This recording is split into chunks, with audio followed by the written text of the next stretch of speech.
10 years ago, this is not possible.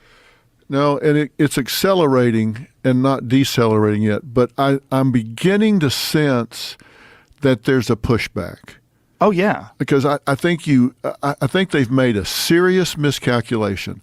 They pushed so hard and so long that they've started to wake up middle America to the point that they're saying, wait a minute, what?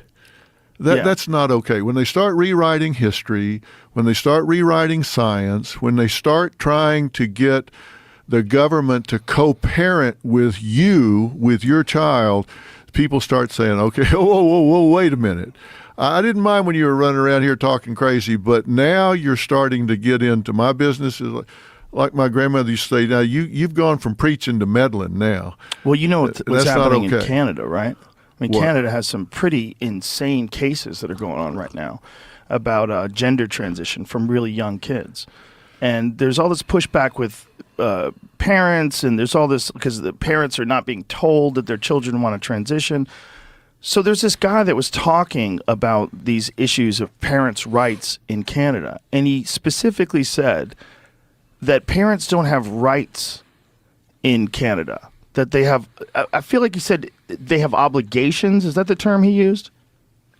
But he said under Canadian law, parents don't have rights. Like, what the fuck are you saying? Let me make sure that's exactly what he said before I get sued. But when I saw it, I was like, this is such a crazy thing to say. And if that's the way their law is structured, fix that. Like, who are other people to tell you how to parent your child? And who are these people? Have they been vetted? Are they really good at parenting? They're supposed to be teachers.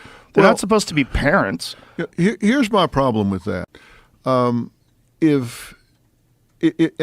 Look, if you look at this right now, and I understand, I don't know if you know, but I'm starting a whole new network called Merritt Street Media. No, I didn't know. Yeah, and we launch at the 1st of April. We were going to launch at the end of February, but we've delayed it a month in order to pick up some more massive distribution. And I have committed myself to owning the debate lane in America. I'm willing to let all sides come and say what they want to say, but they got to be willing to answer hard questions.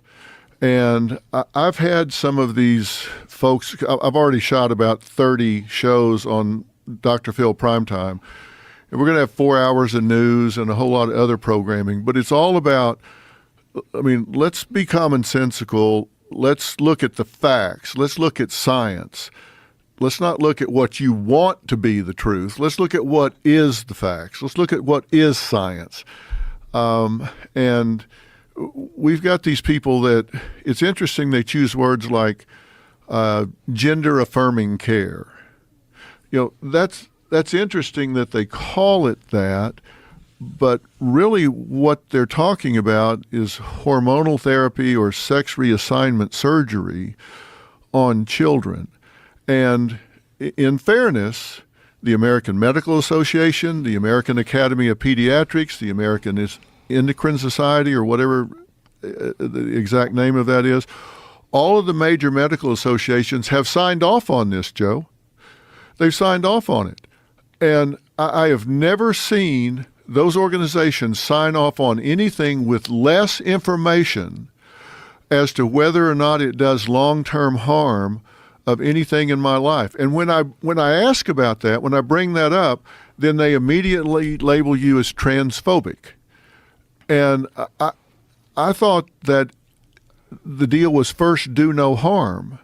And all of the European countries, Sweden, Norway, they've all stopped doing it because they say, we cannot say in good conscience that this does no harm, because it does harm. If you look at the long-term consequences, if someone changes their mind at 10, 11, 12, 13 years old, they can't decide which pajamas they want to wear at night. And their reason for doing it is it stops this drive for suicide, that there's a suicide epidemic. It doesn't fix that. It doesn't fix all the comorbid issues that come along with feeling like they're in the wrong body. but yet they're pushing this, and we're going to do some shows that are already taped that are revealing what the real results of this are, and I think people are going to be shocked that these medical organizations have signed off on this. I think they've just given in to the pressure. Yeah, I just don't understand where the pressure is coming from. Another phrase they're using now is life-saving gender-affirming care. They like to smash them all together like that. Well, I don't think it's that gaslighting. I just don't think that there's evidence to suggest that's true. Is this Here the guy it is. you're talking Yeah. about? He said there's no such thing as parental rights in Canada. Children have rights in Canada, and those kinds of policies restrict the rights children have. This is a wild thing, man. It's I've never seen anything like it.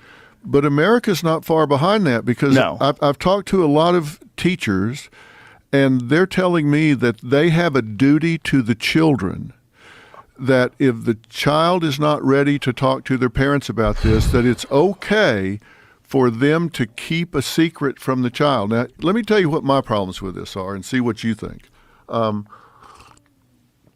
First off, if this is either a psychological phenomenon or a medical phenomenon, and the teachers are not trained in either psychology or medicine, they're not any more trained to deal with that than they are to take out the kid's spleen in the homeroom. So if that's true, if it's a psychological thing, if it's gender dysphoria, or it's a medical issue, then you need someone trained in child psychology, psychiatry, or medicine. And the teacher's not trained in any of those three things.